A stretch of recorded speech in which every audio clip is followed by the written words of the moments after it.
Hi, this is Ed Rising, and welcome back to Ed's Pop-O-Matic podcast, a retro pop culture podcast where everything retro beats a new when you keep it in your heart. Today we have a very special show. We have two guests, and we're going to talk about the new album from Barry Manilow called What a Time.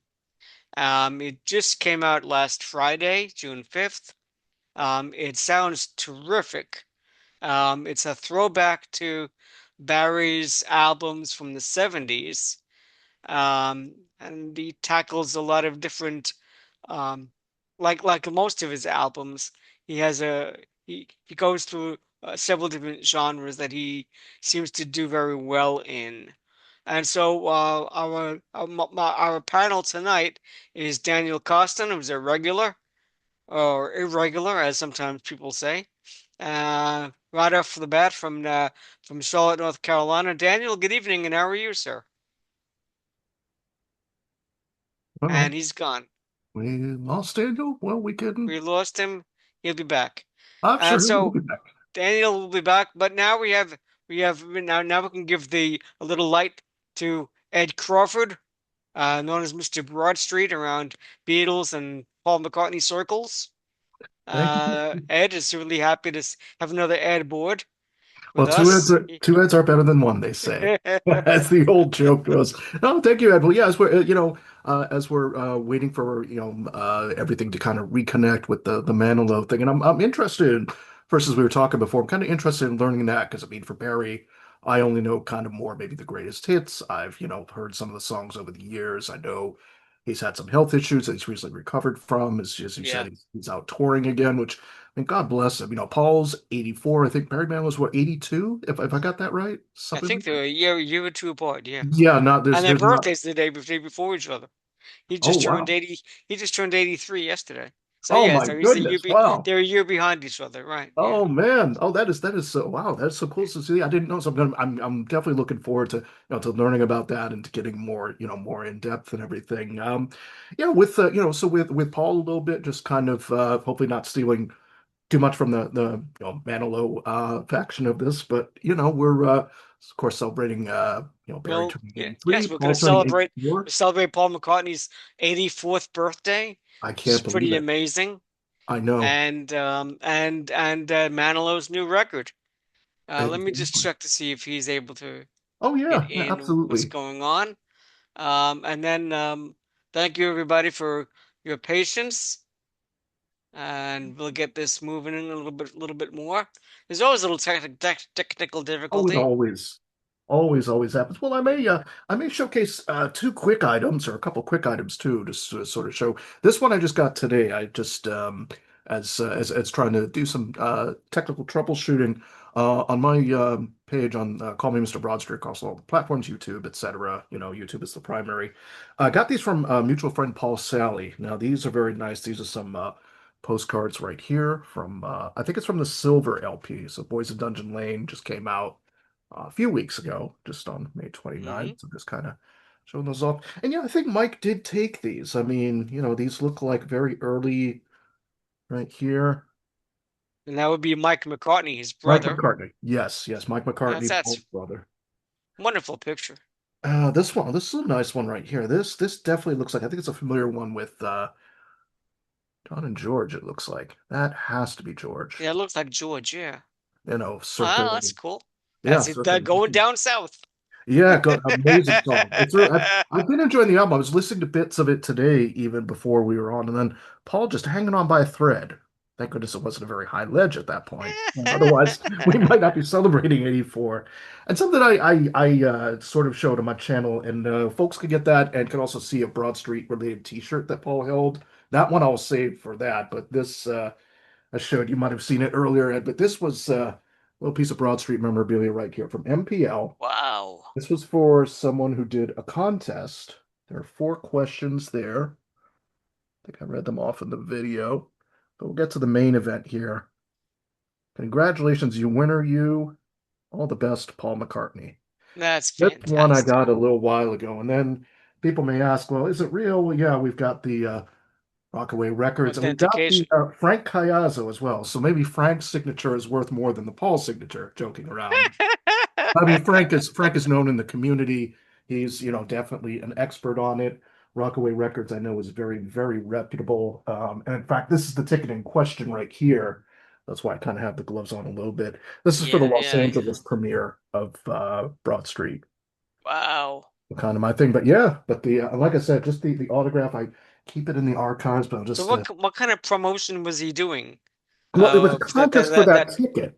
It was actually a contest for the screening. So someone had to answer four questions. It is Capital Radio, and it's got the Broad Street letterhead. It's got MPL at the bottom. It's kind of hard to read.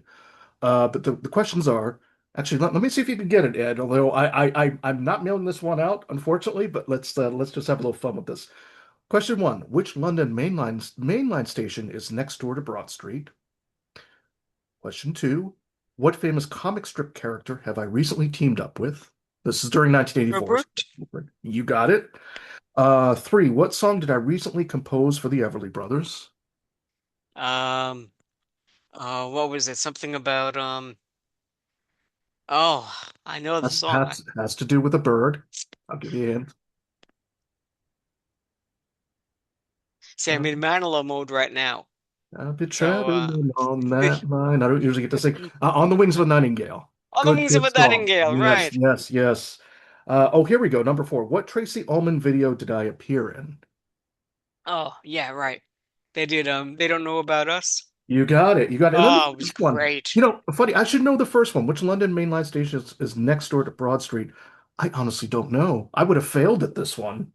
Somebody else got it without the benefit of the internet, but just kind of adding that a little bit. Hey, Daniel, welcome back. We were just kind of covering a little bit of ground, just showing off the questions here and just the autograph right there. I'll go ahead and That's a let beaut. you, That is sir. a strange. Sorry about that. Hurricane Arthur is coming in North Carolina. This weather just in. So Oh my goodness. Yeah, we uh, got some rain up here in the Boston area too. And I'll show you real quick, Daniel. We got Frank Caiazzo's signature, so you know it's legitimate. And then from Rockaway Records is where I picked this one up a little bit ago.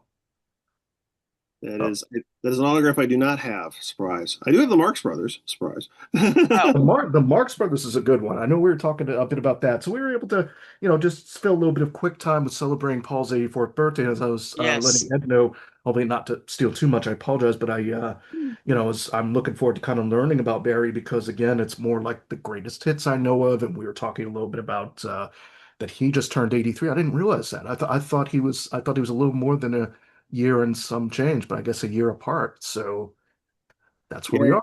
it Yeah, hit me. he's here and he's had a tremendous career, Barry Manilow. Yes. And he's had, like you said, a lot of these greatest hits records. Copacabana, Somewhere in the Night, I Can't Hmm. Smile Without You, Looks Like We Made It. You know, I write the songs, of course. Mandy. We can talk a little bit about some of your favorite hit records, if you like. Daniel, if there's a couple of them that you like that you want to share, that'd be great. But we're going to talk a little bit about this new album that Barry just released last week. Um, Apparently, what he's done, he's worked. He has not released a new album in 15 years. The last new album of most of the original material was in 2011 called 15 Minutes.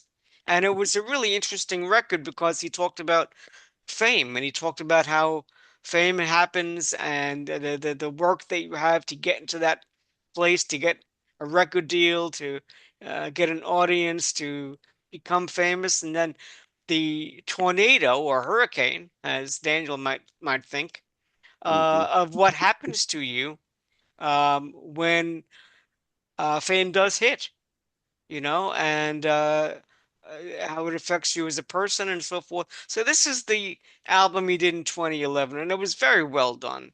And since then, he's done a few albums in which he's done like a lot of lounge singing. He's done the obligatory Christmas record, things like that, but he hasn't really put anything out on a pop level in a long time. So this is an album called What a time that is a return to form for Barry, very much in line with the albums he made in the 70s, such as Trying to Get a Feeling, This One's for You, Even Now, uh, all those records that he put out back in the day. Um, and I was very impressed with the record. There were a couple of tracks on here that I was I had heard as a promo for the album, and so I wasn't entirely certain as to how the rest of the album was going to work out. So the first single for the album is called "Once Before I Go." It came out last September. Daniel, did you get to hear it? I did. I like the song. This is a song that was co-written by Peter Allen and many years ago, and apparently this has been a longtime favorite of Barry's. Overall, I like the song, but the thing I do not understand, and it's actually this is the one song where you really notice it on the album, is the use of autotune. I think they really thought this was going to be a hit, or it actually was. It ended up being a top 10 on adult contemporary Okay. charts. Yes, that chart is still around. Um, but it's like you listen to that, you hear that song, you go, "Gosh, is his voice okay?" Because it's like they severely auto-tuned it. I guess they figured, well, we wanted to be a hit, we wanted this to be a big radio, whatever. But it was very distracting. And Okay, so you're hearing that they did an auto tune there. yeah, I didn't hear the auto tune. I just heard his voice being much more weathered. To me, it sounded like I think they were kind of going for like that. Cher kind of did a more of a vocoder thing on, I believe. I think that, and it's very much the sound now of modern records is auto tune or double tracked auto tune, where it's Yes. just robotic. And I think they were thinking this is going to be a hit. It's got to have that thing. Whereas I heard it was is he okay? It's like, I mean, I hear it. It's a good chorus. It's definitely a Peter Allen Yeah. chorus. Yeah. Um, but it was like it actually kind of made me wary for the rest of the record. And of Me course, that's too. the one song that sounds like that. So Yeah, and it was very interesting to me, mhm, even to use it as an album opener. I thought yeah. that was very strange. I thought that would be the album closer. I still think it's the album closer. If I were the guy that was behind the booth there, like Daniel is when he's producing his records, and saying, "No, Barry, we're gonna put this on the last track on the album. It's gonna knock people out of their socks when they hear it." You're gonna hear the producer version of me pop up a few times in this conversation. Yeah. I guess if I have a quick question, so is this, do you think, sort of tying into the McCartney thing, is it sort of more like Get Enough? I know that has like a lot of an auto tune kind of quality to it. So is Yes, it it sort of like a does. similar Yeah. vibe that's okay? Yeah, I think they clearly thought this was the radio hit, and we want a modern sound. That's the one thing. It's like, well, there were some songs on this, Sunshine in particular, that really is going for that '70s Barry sound. This is really more Barry in the '80s and '90s. One record that really kind of I was thinking about last night, the point where I actually went back and watched the videos, was his '83 album that had Read 'Em and Weep and Some Kind of Friend. It's that kind of '80s to '90s production, and I credit Hmm. that to him and to Michael Lloyd, his longtime collaborator. They obviously Yes, he knew, is. yeah, they obviously knew what kind of record they wanted to sound, even though it does have some different, different tempos, different influences. Like even the Dave Cobb song that he produced. Dave's a really successful producer in Nashville, and he produced "Don't Look at Don't me now. Look at Me Now," and it has Dave Koz on saxophone, and it was like this still sounds like '80s '90s Barry. Yeah, So he's it's been production. interesting, isn't it? Yeah, Because there yeah, are a couple of tracks like that where I was able to say, well, this kind of sounds like the bar song from Mayflower. And this one's a little bit like this, a little bit like that. I wouldn't say they were grabbing it, but it's something I think you just hear when you hear a familiar artist. There was hmm music that you know so well. And when he puts out something, we talked about this with McCartney a few weeks ago when we talked about Boys of Dungeon Lane.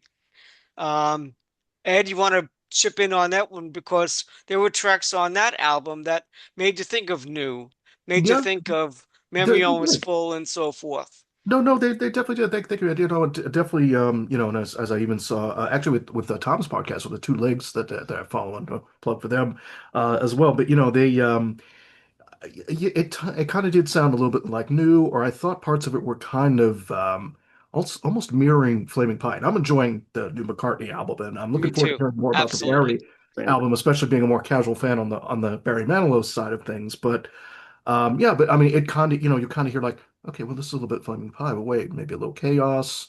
Hold on, that could be a little, maybe Egypt Station, McCartney 3. So yeah, it's definitely a sound. It's definitely echoes of the past, I guess. Mhm. And In you a way. kind of figure that's what it is with these a lot of these songwriters or people that are producing records. They've been working on these for years. Obviously, it's been 15 years since he's made a new record, an album of new material. So it's gonna echo his Mhm. past. And I really wouldn't I wouldn't not want it to be something that echoed his past. I wouldn't want him to try to be Berlinda Carpenter, whatever her name is, or Sabrina Carpenter, Yeah, or some of these other people that are making records now and trying to duplicate what they do. no, But exactly. that I would, think to me, that would not be Barry Manilow. exactly. I think Carly Simon just released a new song, if I She remember, did. and there's like new record of hers coming out that's been 18 years or something like that. So it's kind of I think it's fascinating. coming Like out in Barry, August. yeah, And with I that's saw Barry, the you said promo for it 15 yesterday. I was years like, and oh, I'm so excited. excellent. But yeah, but no, please, I didn't want to, sorry, didn't want to jump in too much, No, but just yeah, please. to kind of get That's what I the want you to do. comparisons with sort of the sort of what I'm more familiar with, but these legacy artists. But please, Yeah, gentlemen. absolutely. So, Danny, did you want to touch a little bit more about Sunshine? Yeah, that definitely is the can't smile without you kind of vibe. Yeah, Yeah, actually, my notes was sunshine, or that, yeah, sunshine berry mode. That's definitely more that lovely kind of 70s berry pop that we all love. yeah. I Um, liked it very much. I didn't really take it so much because it was the two songs that were released initially, Once mhm, Before Ago and Sunshine. And it didn't grab me the first time I heard it. So I kind of let it go. And mhm. then when I was listening to the album, I found that Sunshine was one of the ones that I kept going back to and enjoying. So it's Yeah. just Yeah, good I like stuff. that. And then the song that follows it, Another Life. That's one of my notes. Els's his best vocals. Yeah, on the whole, Barry sounds very good. I mean, for what he's been through, and again, it's not easy for a guy to have his 80-year-old voice live up to the voice that we've known for 50 years. But on the whole, it sounds good. My only issues, or he like on the second song, I think it's What a Time. I Yeah. remind I that song kind of reminded me a bit of Sinatra, but more the Watertown era Sinatra, which I have a really unhealthy obsession over. And even though on that one, I think they wanted Barry's vocals to be a little more away from the mic, and it kind of works, but then it's like, it's Barry. You want to hear him eat that microphone like he always does. So, on the whole, I mean, again, we can talk a little more about that, but like, there's definitely, he's trying different things. He definitely has different colors on this record, but it still sounds like a Barry record. It still sounds like, a record that he probably would have made in the 80s or 90s. So it's not going to sound too, unfamiliar. I think uh, you and I both, we've always liked Barry's diversions. I actually saw the Paradise Cafe tour in '84, Oh, and did you? yeah, really, I wish I could see that show now with my current brain as opposed to the 12-year-old brain that I saw that show with. Yeah, yeah, I think yeah. I have a much better appreciation for that record now. Wasn't that an album of standards that he did that I've heard about? Something like that? Yeah, it was kind of like a more very jazz influence. He brought out a lot of amazing jazz players, and he went out and toured on it. And I saw him on. It was the day before my birthday, um, in November '84. Yeah. And if I remember correctly, they would whatever 12 songs or whatever they are on the album, they were all originals Yes. to sound like they were standards. Which I give people a lot more. That's harder to do than to Huh. do standards. Mm. I mean, I know everybody does a standards record, and that sells. But to actually do write original songs that you hope sits next to the standards, It's Yeah. not easy, but he did it with that record. Yeah, it's one of those. I wanted to take some of those songs and one or two songs from this record and have Frank Sinatra sing it in his Watertown voice. I think, I'd have bought that record. Wow, yeah. Well, that's the nice thing about Paradise Cafe is that he got street cred Mhm, for that album because they didn't a lot of people in the jazz world, kind of put him off. Said, well, mhm. he's just singing, I wanna, I write the songs and, very, very commercial stuff. And he wasn't as respected, even though that's his background, that's his It love. is. Mhm. And he really turned it on and he put out that record. And I think that's really helped him going forward. And I would like to. That's one thing. Even though he has Dave Koz on this record and he does a good job, I would love to see Barry go back to that kind of era, or like the 15 Minutes record where he just says, "No, this is where I am right now, and this is Yeah. it sounds different than everything else." This one, I think he did want to bring the fans along, the longtime fans along, and I think he and Michael were, they want to have a hit record. 15 Yeah, years, they want to have a hit record. So that was absolutely. obvious on some of these songs. Yeah. And I liked What a Time. I thought that the arrangement was really good. I liked the way it lifts itself during the chorus. And so it left it made me feel good. I felt something for it. Yeah. And you're looking at people like Manilow, McCartney, older artists, the upcoming album from Carly Simon. I mean, they're in their 80s now or getting older and they're making a statement at Hmm. this time in their life. And, there's a certain amount of, I don't know if it's maudlin or not, but you've got to be thinking about, well, this could be their last statement because it takes a lot to make a new album, Right. and so hearing what they're going to put out this time around has a little bit more weight to it, I think, Yeah, well, you know. Stones are about to put out a new record. Are they really? Yeah, Yeah. it's out next month, I think. And July 10th. Yeah. Wow. now it's like second album in what, 3 years, 3, 4 years? Yes, Yeah. because I Yeah. thought the other album, what was that called? Oh, Happy Happy Diamonds. Diamonds. Yep. Yes. I thought that was very well done. Yeah. Yeah. And Yeah, I like what I hear so far from this record. And it's actually produced by the same guy who produced the new McCartney record, Andrew Watt. very So, cool. and And Andrew and I think this young Paul McCartney guy is also on this record as well as the Hacky Diamonds. So I think this McCartney guy could have a future in music if he works hard enough at it. I think. Well, he apparently heard that Keith still has some good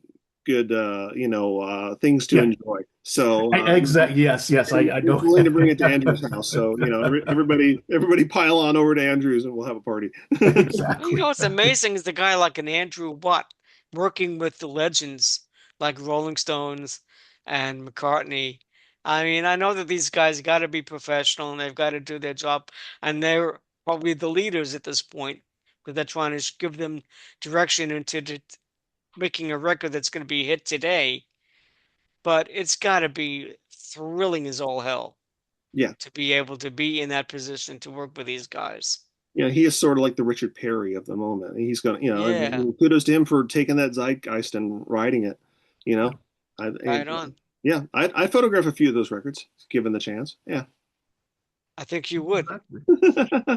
Exactly, exactly. Well, I'm kind of curious. So, I mean, you guys are mentioning the songs and everything, and I guess for me, like a more casual Manilow fan, so like like we were discussing, Mandy or Can't Smile Without You, kind of the pop stuff of the '70s and kind of early maybe to Mhm. mid '80s.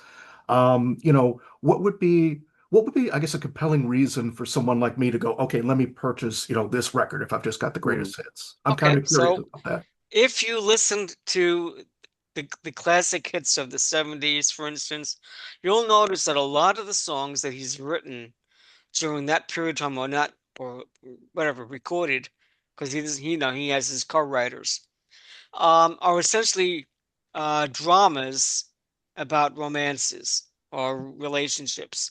Mhm. Sometimes they're father and son, but most of the time, it's about lovers and lovers that have gone wrong and getting through situations and dealing with that. And he does that throughout this record, which is, you know, a welcome return to this uh, type of song, which he's kind of avoided doing over the last number of albums. He's he's tried to be a bit more, be do a bit more standards type of a guy, or write something that's like about fame or whatever.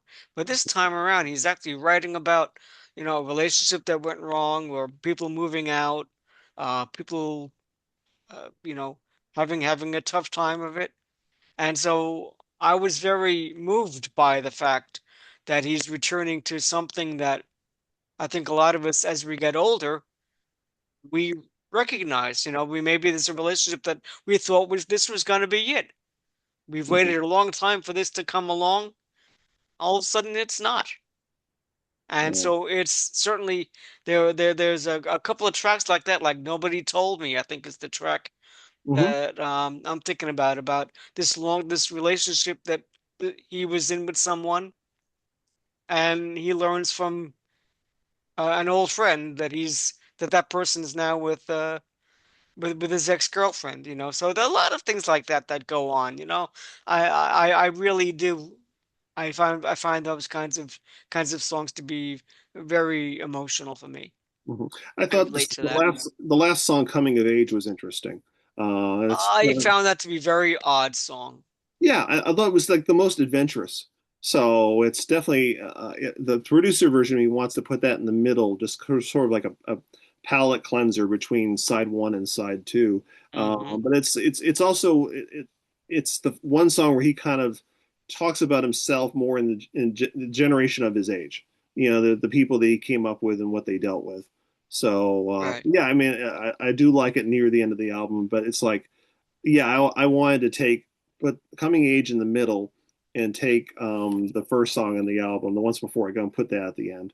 But I also Coming thought, of Age also is musically more adventurous. yes, I yeah, totally that's got the, to get that, and I was mhm. really impressed with what they were doing with that, and it leads to different places, and you go through different time periods throughout that record, and it's just really it is technically coming of age because he's 16 here or whatever he's young here, and all of a sudden he's 40, and then he's climbing the businesses climbing the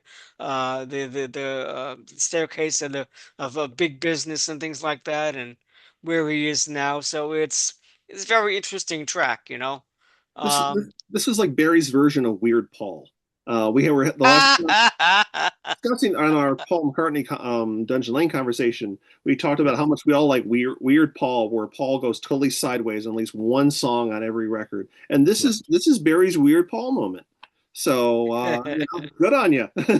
Well, what's funny thing is, as you're talking about this, I've actually added it to my cart. So you know what? I've added it, and it's actually going to be coming to me. So I'll be able to kind of listen to this one, kind of focus with Dungeon Lane. And it's funny how they're going through this, well, like you said, and Daniel, just basically this journey, this life journey, and coming towards yeah, the back half, the latter part of. Hopefully, it's not a last record, but we're getting there. We're you getting never there, know. Yeah. folks. Yeah. You never know. Well, the other thing I'll Well, say. we've already sold an album on this podcast.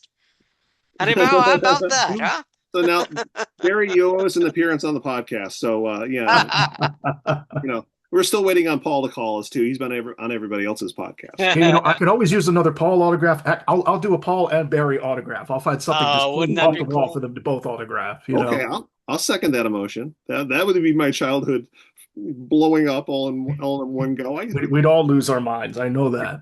I would be very happy about that.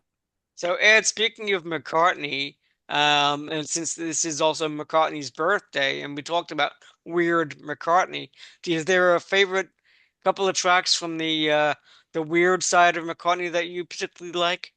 Yeah, there's well, I like Mountaintop, but that's actually my favorite song on Dungeon Lane. I think it's Yes, just very so cool. it goes and it goes like you said, Daniel, just sideways. Check My Machine. I was actually listening to that. Actually, I was listening to that earlier, and funny enough, on TikTok, right?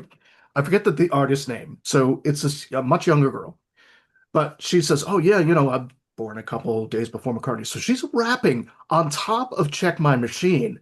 It works. I'm like, "Oh my goodness!" And we traded a little bit message. I forwarded to my information. Shameless plug, as Ringo might say.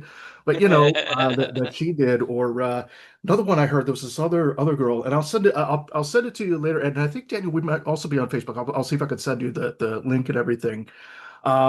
She did a cover of Uncle Albert Halsey, only a 30-second clip of it, but just the way she does it, it's so like whimsical. So it's kind of cool to see the younger generation doing that, embracing some of Yeah. the weird. So like, Check My Machine, I Want You to Fly. That is just one of my favorite tracks.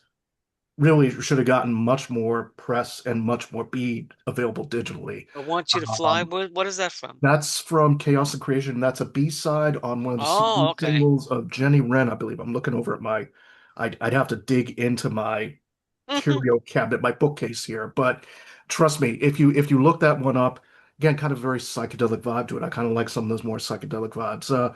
Ue Le Sole, which I didn't realize when I first heard it was actually a very old song. I thought it was something he recorded for that. So stuff like that is kind of off the wall. I go, okay, it's Paul just experimenting, just going for it. Just Mhm.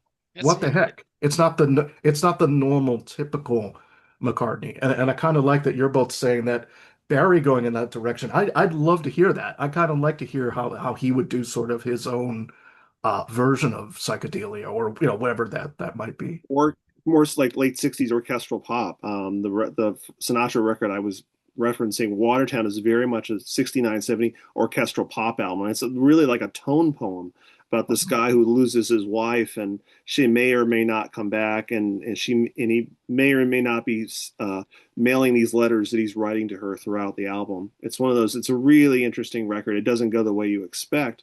Mhm. I would love to see Barry do that. I also would say I would love to hear a version of this new album where it's just piano and vocal. Again, this is the producer version of me. It's like, okay, that's nice that you have all these 80s, 90s bells and whistles on it, but okay, pull it back to the song, pull it back to the piano, and let's start there. But it's So funny you mentioned 80s, 90s because I also think Sinatra, like for one of the albums I have, one of the actual albums, LA is My Lady, yep, 84, same as That's a Broadstreet. great Quincy song. Jones, kind of very like, kind of light disco, little synthesizer, but it's the standards. But Quincy Jones, Watertown, I yeah. will have to check that one out. Watertown, you say? Well, I love Watertown. It's Okay. one of those where, I mean, Frank was never going to go full on. He was never going to do Odessa by the Bee Gees. He was never going to do Scott 4. Yeah. But it's definitely in that, okay, let's see what works. And he was trying something different. And again, I think he would like to have had the record be more successful, but at the same time, he created something that was like, okay, I like this. Let's see what happens. So Yeah. yeah, and I'd like to see artists do like I always like seeing artists do that. I mean, yes, they want to sell records, they want to keep fans happy, they want to keep people coming in to see their shows, but sooner or later Right, right, you got right, to be right. happy with this. And that's Sure. the thing I've stressed with the bands I've worked with is like, yeah, I mean, yes, when you work with a band from the 60s, you're not always going to get a song that sounds like the 60s, but ultimately I want you to be happy with what you're creating. Yeah. So yeah, I mean, this also gives me hope. I mean, I'm sure Barry would say he was almost. I'd love to see. I'm sure Barry would tell us that he thinks he's done right now, but I think there's another record in Barry. I'd love to see Yeah. him make another Watertown. I Yeah. definitely think that Manilow and McCartney. Mhm. I mean, McCartney's got to have at least one or two albums left in him. I mean, I was part of the part of the emotion, part of the problem when you have artists that have been with you for 50, 60, some odd years, that have been with you all these years, and all of a sudden they have a new album, and you kind of wake up and you realize this man is 80 something years old. How much more can he really do? You Yeah. know? I'm like And that. I'm like that with every Neil Young record. and then you worry about, how is the voice going to come out? How is he going to how is it going to be received? And you kind of stress out about all these things. And, I end up being like the producer or something like that, where I'm, you know, more worried about it than maybe the artist is. Paul, oh, the record out, we make another record, and that sometimes seems to be his attitude. But It, so I had a lot of anxiety about what Boys of Dungeons and Land was going to be. And from the minute that I heard the first track, I was like, oh my God, this is great. So I really enjoyed it. Similar with Manilow, I wanted this to be really good. I wanted to make a good statement. And as I said, I was a little anxious with the first couple of tracks I heard. And what I liked from the rest of the album, it really just blew my mind that he was able to reach back, go back to 1978 and make records that weren't necessarily dated. I mean, even if maybe an arrangement here and there. They might, but they still sound like something you can relate to today. Yeah. Um, The Ed, I other thing, wanted to mention to you about Barry Weird songs. If you go back to the 50 Minutes album, maybe you Mhm. check it out on Spotify or something like that, or whatever music streaming you might use. Check Yep. out a song called Letter from a Fan, So Heavy, So High from the 15 Minutes album. Okay. That's a a quasi psycho jello type of song to use I've marked amongst it down. friends. So letter from a fan, and then the song is so many, so high. Yeah, it's called Letter from a Fan slash So Heavy, So High. Noted. I'm And the actually, whole album is actually very good, so I would I'm literally going strongly old school, recommend. so I'm writing this down as There we. you go. He's And running. He's also being made like notes, McCartney, ladies and I'm gentlemen. also a lefty, so that's always something kind of the weird. Feathers Unite. Yep. Yes, exactly, exactly. But yeah, that's okay. So I'm gonna check that out because again, for me, like a more casual fan, I'm not used to that. I'm used to sort of the, and this is not like in a derogatory way in any way, but sort of with the jazz hands, more the, sort of okay, he's doing the standards, or he's doing his songs, he's doing his thing. So I like it, Yeah. like we said, when an artist kind of goes in just a different direction. You try something new, and that's always interesting. But also going back to doing something old. Daniel mentioned that he's recorded a track called Another Life on this album, which actually had been released back in 1992 when he did a box set called The Greatest Hits and Then Some. And it's a tremendous box set. It includes everything, all the hits, and a lot of demos and a lot of tracks that, if uh, were never released. And so, if anyone wants to get out there and buys the CD, I strongly recommend it as a Manilow fan. The greatest hits and then some box set. Um, on that record, one of the new songs that he put on that was called Another Life, and it was very dramatic. Um, it's very similar to the arrangement that's on the new record, which had me confused as all hell. Because here I am, I'm listening to this record, and I know the song, and I'm saying it's sort of the same voice, it's sort of the same arrangement. What the hell did he do here? Did he just take the same arrangement? It doesn't sound like Barry Manilow to take the same arrangement he did 15 or 20 years ago. So it's a little bit weird for me as far as based on my familiarity with the song and then the fact that I do love it. But it's a great song regardless whether he re-recorded it or they used some good uh, auto-tune juicing or whatever the hell they did. Did you pick up any auto-tuning, Daniel? No, that was, I mean, that the first song on this new record is really where I heard the much. I know there's been some discussion about whether or not Paul used autotune, and Andrew Watt has used some autotune, but he tends to use it more as kind of more like a flanging effect. That's the thing, is like what we artists would have done in the 60s with making their voice change and wobble. Now they use autotune. Hmm. So, I mean, you say autotune, that does come off like a four-letter word. Yeah, But yeah, sometimes it's just a way of just affecting the vocal. So, but yeah. the other thing is, if you've only heard the first couple singles of Barry's new record, listen to the whole thing. Please Um, do. Yes, yeah, yes. because the singles, especially the Once Before I Go, really doesn't give the story of the whole of this record. Three or four times I wrote down good chorus. And that's the thing I will say that I've really enjoyed again, listening to Barry's new record and particularly Paul's new record. Ooh, choruses, chord changes. I've missed that, even more that this old school rock stuff I listen to now, it tends to be three, four chords and a cloud of dust. Or if it's Mm. modern pop, it's basically a hook over and over and over again. So it's Yeah, nice to yeah, yeah. hear songs that take you somewhere, sometimes within the song. Mhm. So yeah, definitely listen to the whole record. But again, on the whole, I liked it, but I want to pair it back to piano vocal. There's a couple of tracks that are very intimate, Yes. such as The Chosen One, um, a gorgeous ballad that he did with as a duet with Muffy Hendrix, who was one of his backup singers in the late 70s and 80s, called When Somebody Says Goodbye, which again we talked about relationships. and this Hmm. is the end of a relationship, That one, and that was beautiful. that one almost, that could have been a hit on the 80s country. When country went pop in the early 80s, it's definitely in that vein. Yeah, it does. Sound in the production. So, yeah.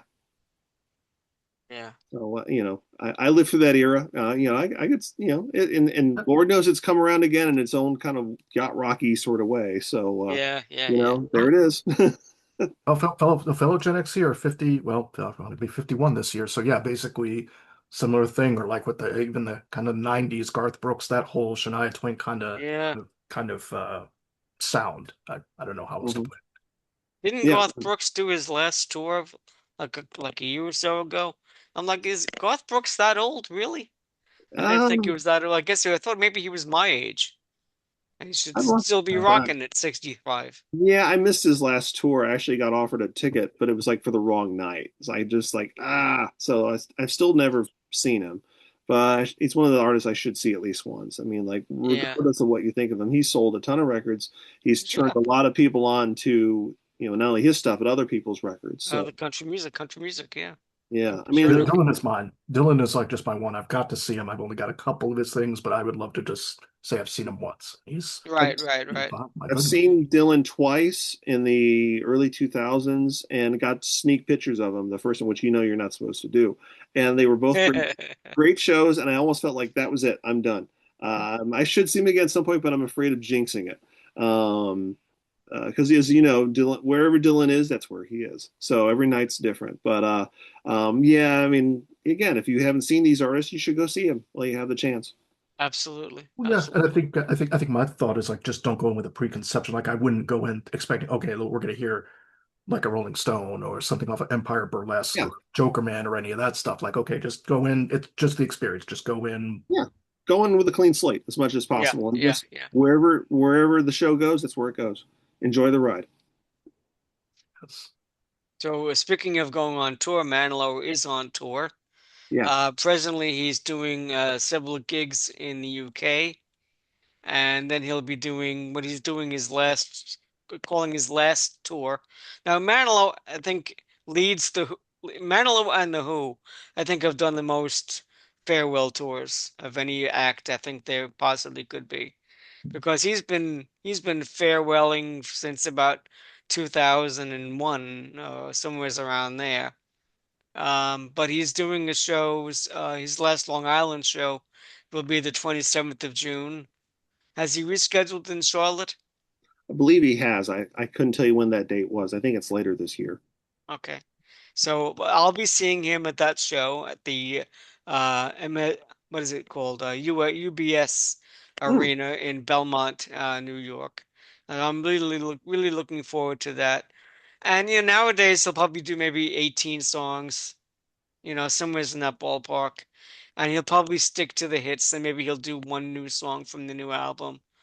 And like McCartney, he's gonna do what people expect to hear from Mhm. Barry Manilow, or as Paul McCartney does. He's gonna play all the Beatles, and he's gonna play his hits, and he's gonna, drive the rest of us that are nuts about Shuck My Machine or whatever, and we'll never hear them play them live. No more lonely nights. But again, I know I I've ranted know about that one enough. I know. I thought it was a big enough deal that he actually played temporary secretary that was 9 years cool. ago. That was so Yes. cool. Yes, It's like, yes. exactly. Well, I mean, and I guess that's the thing is, as you're for these aging artists, I mean, I guess, and maybe from your perspective, Dan, I'm just kind of curious, like, okay, you want to stick to the hits, you want to go with what people really enjoy, but I guess they're not as amenable to change up at this point, really, or to go for some of the deeper cuts, even if it was a top 10 hit that just hasn't been played in a long time. Yeah, I think they're afraid to like have too many people go, well, no, what's this? I don't know this one, and it's a jukebox. Ultimately, it's a jukebox mentality. Yeah. But for me, it's the diversions that are more interesting. I did not get to see the last Neil Young tour, which was like all over the place in terms of shows. He was opening with Ambulance Blues, which is like a 9 minutes. It's one of my favorite Neil Young songs, but it's a 9 minute dirge on the beach. And it's like, no, he's not only going to play that song, he's going to open with it. And so it was like, wow, okay. You got guts, dude. Yeah, yeah, yeah. Anything from Landing on Water? That's kind of a favorite little album of mine. He has been drifting around back around. I think he started, there's a point where he wasn't doing any 80s stuff apart from Rockin' on the Free World. But Yeah. I think he's starting to drift back to that period. And I don't know when he'll tour the US again, but he wouldn't, again, nothing surprises me with that dude. So, and Neil, I'm still waiting on you to sign my Buffalo Springfield record. I've got everybody but you on that. So, call me. So, for Neil Young, my story about Neil Young is that he did Farm Aid. Oh, about 10, 15 years ago, I would say somewhere in that ballpark. And it was Willie Nelson was the MC, but and Neil Young was going to be the closing act. And I think we got there about 11 o'clock in the morning, and we listened to all these country bands and so forth. And it was a lot of fun. It was a lot of stuff to do. But by the time 8 o'clock comes, okay, because you're there, maybe it wasn't 11 o'clock in the morning, but it was close to that. By the time 8 o'clock comes, you're there already for 7 hours and so forth, and you're, you know, kind of losing it by then. So then the Allman Brothers come on Mm, about 9 o'clock. They play, or 8 o'clock, and then they play for like 2 hours of what I think is considered to be the same riff. hmm I mean, enough already. Get off the stage. And finally, around 11 o'clock, Neil Young comes on stage. It was like a Sunday night. So I had to go to work. And this is back when I was working in the city and I had to take the train in the morning. So it's like 11 o'clock. So my friends and I, we decided we have to leave. So I think we heard like one Neil Young song. And mm. I was so angry because I really was looking forward to seeing him. And I like yourself, I'd like to see him again sometime. He comes back around again. I'll try to catch him. Yeah, I like, and he was actually the first. I met him in '97. It was like the first big rock show I photographed. I think the day where I realized that I needed to do more photography at shows was Farm Aid in '96 with Neil and the Beach Boys and Yeah, Hootie and the Blowfish, and it was a really amazing day. And then I met him at Horde the next year. So he's an intense dude, but that's very um, cool. yeah, Very cool. yeah, but it was very cool.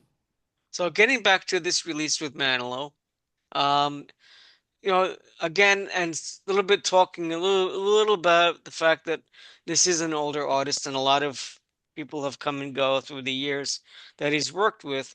What's nice about the album is that he's collaborated with songwriters and people that have worked on his album.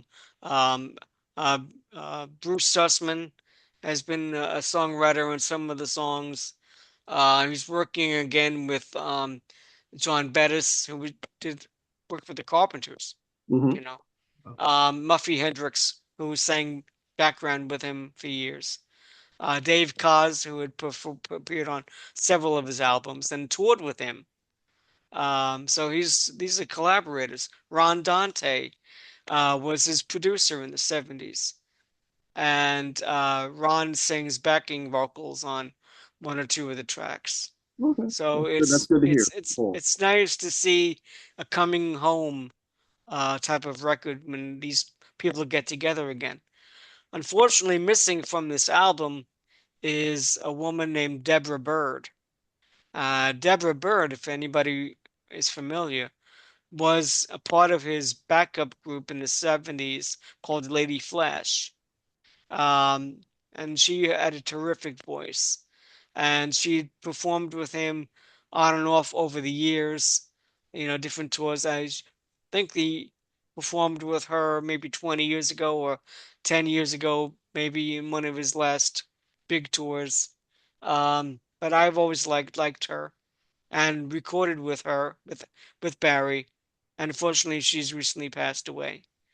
And my understanding is that she was also a vocal coach on American Idol, which I think she might be more well known for nowadays because of that connection. But what a talent, and a little bit sassy, you know, fun, and so yeah. So Deborah Bird is definitely missed, and as a fan, you think about those kind of things.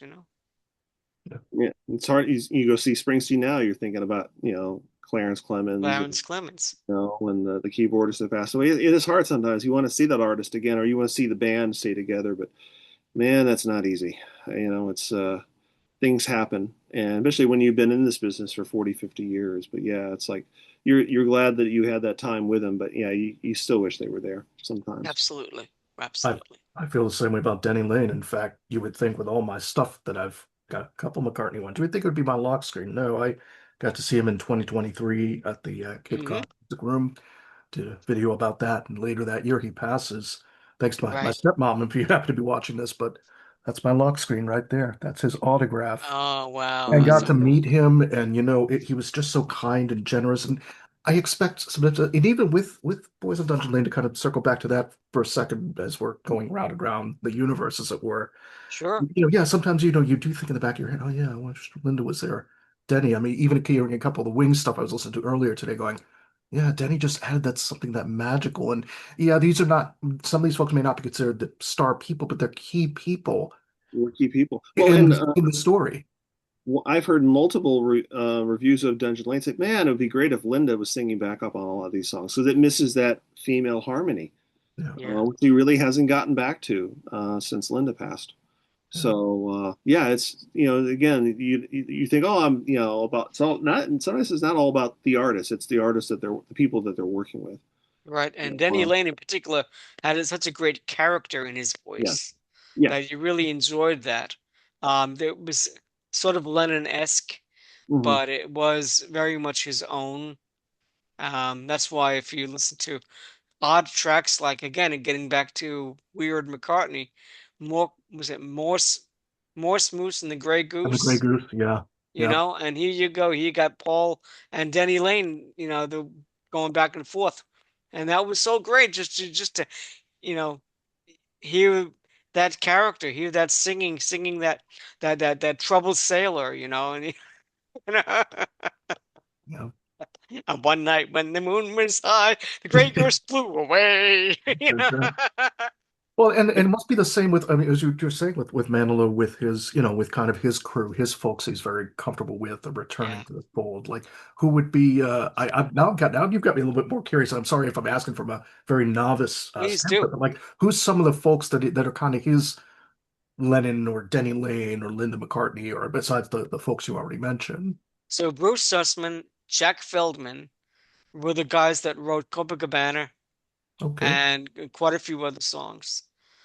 He had a fellow named Marty Panzer who wrote, I think he wrote "Trying to Get the Feeling" and "Looks Like We Made It" and things like that. That were huge hits all the time, which is like my one of my all-time favorite Manilow songs. And in fact, Adrian Anderson is another person that worked on this album with him. She was with him for a long time. He recorded with um Melissa Manchester, and he were very close friends. And so she's not on this album, but yeah, yeah, no, but these I are yeah, these I are know who you're these are referring to. Yeah, people that were part of his circle, and so yeah, so he's worked with the very best, and he's worked with people that have been with him a long time, on and off over the years as things change. You go through different avenues. You try to record a jazz album, and a lot of those jazz people stayed with him, on and off. So yeah, and it's just delightful to be able to hear a new record, something that's brand new, and that it sounds a little like it was before, and it makes you feel good, and just happy to see him put something out there that a again, like I said, gives you the feels, but it sounds like it's something that will be a success for him. Regardless of the, you know, there's a friend of mine, Ken Michaels, that's as you well know, we all know Ken. Um, he talks about the Beatles, he talks about McCartney, and he talks about the charts. He's very good about the charts, and one of the like a lot of other people, you get frustrated. You see McCartney or somebody get a lot of attention for a new album, and after a month, it's nowhere in sight. yeah. And it's things like that are frustrating in the way older artists are viewed and how they may be appreciated, but they're not necessarily given the same opportunities as Mhm. somebody from more of today's time. Well, a lot of us Beatle fans went through that with Now and Then. It was like even Yeah, that hit the charts and disappeared all too quickly. Yeah. And it's like, wait, it's the Beatles. It's the final Beatles song, as they were pushing that. But it's just, yeah, it's a different market. It's a different game out there now. But I think even the big names struggle to stay on the charts because there's so much out there. But it's you can jump up, fall down on a chart way too easily now because of streaming or things go viral and it's just a different game. It's a different business. yeah. Well, Speaking of Now and Then, Ed, did you have any feelings about that song? yeah, well, I was just gonna actually touch upon your the points you both made real quick with the charts. I mean, just the fact that okay, number five may not sound impressive to I mean, number one in the UK, number five here. I like the charts as well, so I can kind of relate to Ken in that way. But basically, um, that you're still able to kind of compete in this marketplace is kind of nice. But yeah, it does fall down the charts too quickly. I suspect the same for the Stones. Unfortunately, it's probably going to be a really, really good record. Yeah. Now and then, I liked it. I enjoyed it a lot. I think it completes the trilogy of Free as a Bird and Real Love, and I like we have the slightly different variations of it. It's like a nice chocolate bar after the best meal you've had, type of thing. It adds to it. I think it adds to the legacy. It's part of the legacy. I always have a little rant inside my head when people say something such and such ruins the legacy. No, the legacy's not ruined. I think it's a wonderful song. I think it was great. I enjoyed the video quite a bit. Really still enjoy it when I do listen to it. Mhm. Yeah. For me, it was worth it just hearing the George Harrison guitar parts, the parts that he, especially on the electric part that he kind of laid down on the verses. And it's like, oh, there's George. That's another George Harrison track I never thought I'd get to hear. Yeah. Well, I'm gonna give you a little surprise there, Daniel. Wasn't George Harrison? Well, the verses it was George. The solo was Oh, Paul. you talking about the real love? No, Now and Then. The slide solo is Paul. Once again, Paul Yeah, the McCartney slide solo was, yeah. once again, Paul took the solo away from George, just like he did 60 plus years. But there's a kind of a chiming guitar part, and supposedly that's George. Oh, And okay. I didn't think he was happy enough with his performance that they would have I kept him think he kept was it. like he laid down guitar parts. I know he laid down acoustic with Paul, and he did apparently lay down an electric part, but then Okay, good. he went off of I'm it. glad to hear that Yeah. because they all should be on the record, Mhm. you know? Definitely. I can hear from the I afterlife like now. the Whatever will record, please but you. Oh.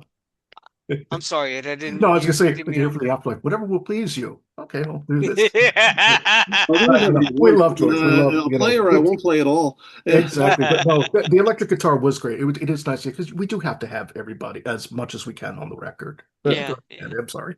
Yeah. So cool. So my thought was that I had heard the record from some of I I don't think it's on the Lennon box set that what was it called? Grow old with me. No, it was something else. Anyway, I had heard the song now and then Oh, that's from right. Oh, Lennon's Vaults or whatever Mhm. years ago. And bit there was that bit that he sings where I don't wanna lose. Oh no, no, no, and he's got that whole bit, and I thought to myself, well, that would have been kind of cool if McCartney could respond to that. Like, you'll never lose me, I'm not going away or whatever, something like that. He would kind of fool around. And then they decided to just cut that all out. So every yeah. time I hear the Beatles version, I'm like, yeah, but you're missing that. A lot of fans that wanted that song, that part of the song to be worked in, because yeah, it's in some ways it's a songwriter figuring out what he wants to do in the break, but Yeah, yeah, it's definitely the more interesting parts of that song that well again we'll never. Although some of us know that if you go online, there's enough people who've kind of taken that part of the Lennon demo and worked it into Now and Then, so it's yeah, out yeah. there. Well, agreed. It's You it's know, almost it's almost very double fantasy. That kind of cadence, that kind of later. mm, Yeah. What did he write it in 77 or so? Like 78? something's 77, around that, yeah. 78. Yeah.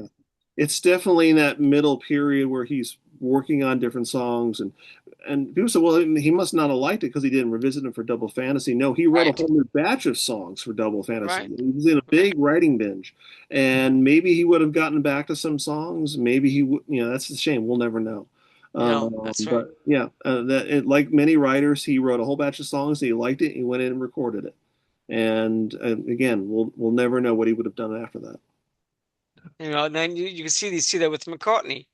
Like he's got a track on this album, um, Lost Horizon, the second track from the new Boys of Dungeoneerline album, where he talks of where the producer or one of his associates found this song and said, you should revisit this song. So he did, and he liked it, and he played around with it. They And found a apparently, song, they found a song on McCartney 3 when he little ditty that he wrote. What was the name of that song, Ed? When winter comes, and I When think it was Winter about Comes, yeah. 92. And that's it's funny you mentioned that because I was just thinking that when you earlier when you mentioned with Barry with the you thought it was a new arrangement on one of the songs, one of the songs on this album, thinking, okay, so other artists have sort of done the same thing where you take something old, kind of plug it into the album, or I want to update it or whatever. But yeah, Yeah, yeah, that's cool. That's cool. and apparently Paul didn't even remember Lost Horizon. I mean, that's the thing. Is like some of these guys, they're writing so much they just like, or they didn't revisit it because they were focused on other things. So sometimes it's interesting when an artist goes back and says, "No, that's not bad. That's interesting." I Or I think can do Nancy something with this. Savalas did something like that. Mhm, Something to the effect that they were in clubs. They were somewhere, mhm. somewhere where there was a piano, and he just happened to maybe it was a hotel, and he sat down at the piano for 15 minutes, and he came up with something, and he walks away from it, and he said, and Nancy says, "What's that?" "Well, I just came up with that on right now, And it's like, it's amazing, these people like have that kind of talent are able to just knock off a song like that or a melody and walk away from it, It's pretty amazing. it's It's Yeah, very very Brian talented Wilson. people. Speaking of people who just live, that's Brian Wilson. I mean, he's after he passed, I made a little playlist and I put God Only Knows is on the playlist. It's like Pet Sounds and Pet Sounds, also Sail on Sailor is part of it. And then at the Hmm. end, I tacked on God Only Knows from the piano album. It's just him on the piano, not singing it. I thought that was a Okay. very fitting end to the playlist. I did that Sure. long after he could do the same thing. He could just sit down. Oh yeah, write something, record it. Yeah, yeah. like I would eat a cheeseburger. That whole album is amazing because also you just hear the beauty of the melodies that Brian could write, and that was pretty far along in Brian's life, but apparently over a Right. day or two, he could still do that. I That's never I never heard the album because it was only the piano and I figured this is probably just not even him playing the piano or whatever. So I it's kind at of least worth hearing. You will hear the didn't songs bother. differently. I'll To have to hear check them, it out. yeah, even to hear, much as I love the Beach Boys stack of harmonies, to hear the Sure song, you do. hear it back to just the piano, it's like Mm, you do hear the song totally differently. Yeah. cool. I'll check it out. All right. So I guess we'll kind of wrap things up a little bit. If everybody could just kind of talk a little bit about what favorite Barry Manilow songs you have. And then to talk a little bit about what kind of things you might want to promote, websites or podcasts or this and that, or appearances or whatever. Ed, you want to get started? Sure, I'll go ahead. Well, now I'm coming at this from more the casual fan perspective. So, please, I know I have my certain stuff I can nerd out about, but we're all, the funny thing is we're all fans. So, we're Yeah. all, no matter what level we're at. Looks like we made it. I think it's one of my favorites. Mm, If I was thinking, Mandy would be another one, especially Mandy. It was funny because Mandy, that song, I remember hearing college in my mid-20s, had to be about the late 90s somewhere, episode of Buffy the Vampire Slayer. There we go. We're going all around the pop culture cycle. Uh, on one of those shows or one of the spin-off shows, uh, one of the characters, one of the demon characters is singing the song, is kind of like they're tweaking the lyrics for some other character, but it's hmm. definitely you know, you came and you said and you that whole thing. I'm like, okay, that has some staying power. Weekend in New England, I think that's a good one too. That's a really, Gorgeous really song. nice, wonderful track. I mean, he's done, again, I think I remember my mom saying she really wanted to see him, and one of my aunts might have gotten to see him years ago in New York City somewhere, probably somewhere Broadway or something like that, like some sort of, Midtown Broadway show. But to leave it to the two experts, the only thing I'll say is just call me Mr. Broadstreet, YouTube, TikTok, Instagram, mostly YouTube. I just did my video about Paul's 84th birthday as we're recording this today. Happy birthday, Paul, and some items like I showed earlier with the autograph and the Broadstreet shirt. I think Daniel, I'll let you know about it. It's a shirt that Paul actually held during a gathering of fans for Broadstreet in New York City. This hockey shirt that he held that I was Joan Borelli, and then Sarah Schmidt, some of our mutual friends. Joan messages me first. This is on eBay. Oh my God. She goes, this would be excellent to add to your Broadstreet collection. And then Sarah, an hour later, Sarah and I, they both know each other. They both met, we've all met and everything, but without knowing that one already messaged me, I said, okay, Sarah messaged me the same thing. So it was really cool we all want to look out for each other. So with Yeah. different items. So it's one that he actually held. He's in the photo. I've tried to get the owner to write me a letter of provenance. She hasn't done that yet. It's been a few months since I got it, but it's just like mind blowing to own the shirt. I did try on the shirt. It's a large. It's a little tight on me. Unfortunately, I'm not as thin as I used to be in my younger years, but who of us really are, I suppose. But it was just really cool to have that and go, oh my God, to have that Paul has touched. So that and the autograph, I feel blessed. But call me Mr. Broadstreet. Check out my stuff. I appreciate the support, especially Ed and Daniel getting to see you again. But that's pretty much my spiel, and I'll leave it at that for the moment. Cool. Daniel? Yeah, we talked about this earlier. I want to get this line out. It was 20 years ago today, Paul turned 64. So it's like, how did that happen? But yeah, happy birthday, Paul, and thank you. And now that I've worked with the Marx Brothers, you or Ringo need to give me a call so I can complete that trifecta. So please do. Hi, I'm Daniel. It's been a crazy, crazy spring, but it's really good to see everybody. Favorite Manilow songs. This one's for you. If you remember the TV special from '77, he does the whole thing about his grandparents, and that song reminds me of my grandparents, and that'll just leave me a puddle on the floor. So, even now, I think of that song. So, I grew up on all of his records, like you guys did, or you did, Ed, and so there's so many. But I also will cite "Ships," the Ian Hunter song. Mhm. Um, Yeah, I understand that song. So yeah, yeah. yeah, I love that. Again, glad that Barry has a new record out. I'd love to produce or associate produce the next one, and maybe let Andrew Watt do it since he's kind of taking all those gigs right now.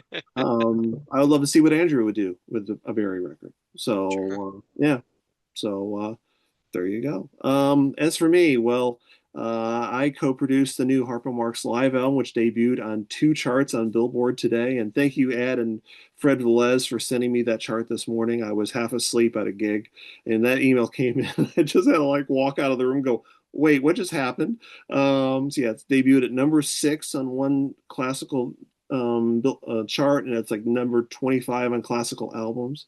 So it's gotten a lot of great press, and we hope it's the beginning of something more where we share more of these things that the world didn't know existed. There's a lot out there that we'd like to share, and it's really good. So, my other projects, I'm working with the Strawberry Alarm Clock on their new album. It'll be out in August. It's amazing. So please come check it out. I'm working again with The Circle. They have the album I produced for them in 24. Revival is coming out next month on vinyl. And we're releasing a favorite of mine from that album, He Can Fly, which is actually a song that the late Circle co-founder Tom Dawes did with my friend Andrew Sandoval many years ago. I got Andrew to send me those tracks, and then Don Daneman, the Circle's original and current singer guitarist, added his parts to it, and darn, it sounds like a Circle song from 1966. People don't realize Yeah. how much of a miracle these things happen when they do happen, but treasure them. And that's so we're going to putting that out as a single. Look for that, and Revival will be out on vinyl July 10th. I am also working with the Chad and Jeremy archives. Look for the announcement of a Kickstarter to basically fund the release of a double album of more than 50 years of unreleased material. It sounds amazing. This is a personal project I've been doing the last 2 years, going through Chad's archives and master tapes and finding multiple albums that they recorded and finished and cared a lot about that just never came out for one reason or another. So stay tuned. I believe the announcement now is set for July 6th. So stay tuned for that. And there's always a lot more going on. As I say very often lately, it's good to see you again. And as Yeah. always, DanielCoston.com, Daniel Coston Photos on Instagram. Also, depending on when this is out, I will be with the Circle in Easton, PA on Saturday, June 20th. We're actually going to debut the vinyl version of a revival that day in the Circle's hometown where they formed 65 Right. years ago. So Well, yeah, that's so cool. yeah. Look for the tall guy with the camera. You'll find me. Yeah, right. Well, Daniel's a great photographer. He's the photographer of Charlotte, North Carolina. So he's got all kinds of events that he's doing over there. I've had the pleasure of seeing him at work when I've attended the Charlotte Fest Beatles. What's it called again? Fab Beatles Fest, and actually People Fab say, Fest. we will be Fab doing Fab Fest. Fest again. Fab Of Fest, course, just sorry. yeah, Fab Fest. We will be doing that again in early October. Working on that now to see for special guests and both authors and musical. So please stay tuned. Go to fabfestcharlotte.org and let us know who you would like to see at the festival. And I hope to see you and everybody else there. And yeah, you'll see me there taking pictures, organizing the panels. I just don't sleep that whole week, so Yeah, yeah, like this week. But, yeah. please, yeah, But that's great, Daniel. Yeah. yeah, Yeah, and, keep going, man. Keep going. You and you got So, you got two. You got two. Real quick, Daniel. yeah, yes, I that's just it. there ordered it it. I is. just added it. Awesome. Manilow's Another arriving sale, Saturday. another sale. This one is arriving. I think this one arrives later. I think they have to ship it out. Yeah, arrives after Father's Day. So this one's going to be a little more delayed in shipping, but two new ones to add. Well, two new to me to add to the record. So there you go.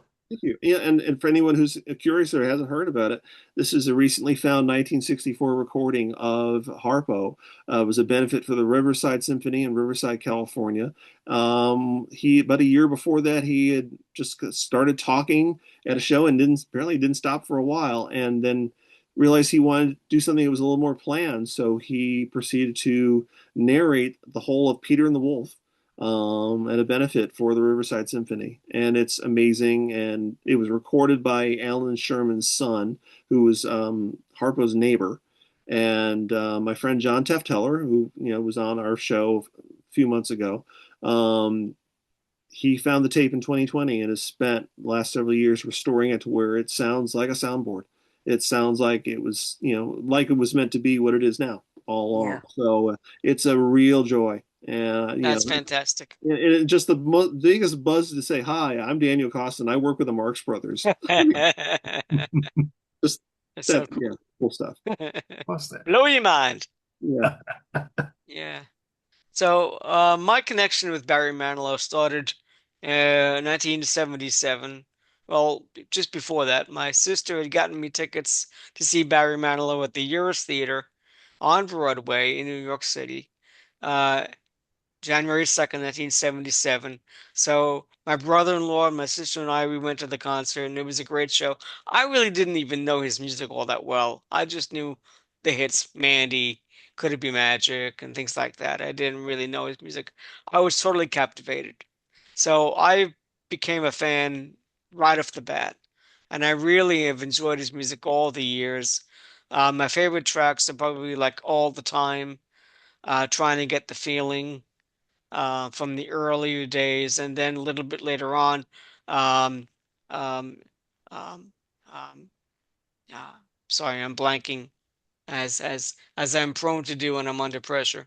Mentioned even Um, now earlier. I was, that's a song you don't hear as often now.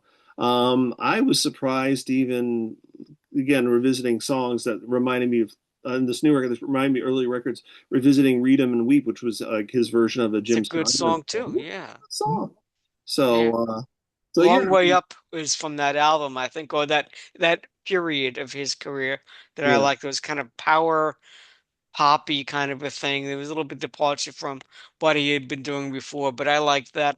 I loved Every Single Day, which is an original from his uh, Broadway musical called Harmony that he wrote about various Jewish comedians working in Germany during Nazi Germany period. And that was a successful Broadway run. And that's a hell of a song. Every little, um, every, what's it called? Every single day. Hmm. And so that's a great song. And then there's so many others that I've loved over the years. Could It Be Magic is absolutely tremendous. The way it just moves from a classical piece into a large orchestral, um, you know, just an emotional piece. Yeah, You and then know, goes so back I've to the loved it. yeah, it goes back to the classical piece at the end. I Yeah, love it does that. at the end. Yeah. Love that. Yeah. So I mean, I've been a big fan all these years. I love what he's doing. I'm very happy about the new album, and I'm hoping that it does very well. We've always sold a copy on this podcast. And so I just want to thank everyone for coming over and checking out our podcast tonight. You can check out Ed's Pop-O-Matic podcast on YouTube. That's really where the best place to find it nowadays. All our videos are on my YouTube page, so you can go to YouTube and you can search Ed Rising, or you can search Ed's Pop-O-Matic podcast, and a lot of these videos should pop up for you, and hope that you'll enjoy them. It's been my pleasure to have Daniel Coston and Ed Crawford on our show tonight. This is It's Pop-O-Matic Podcast, a retro pop culture podcast where everything retro beats anew. When you keep it in your heart. So good night, everyone, and thank you very much for joining us tonight.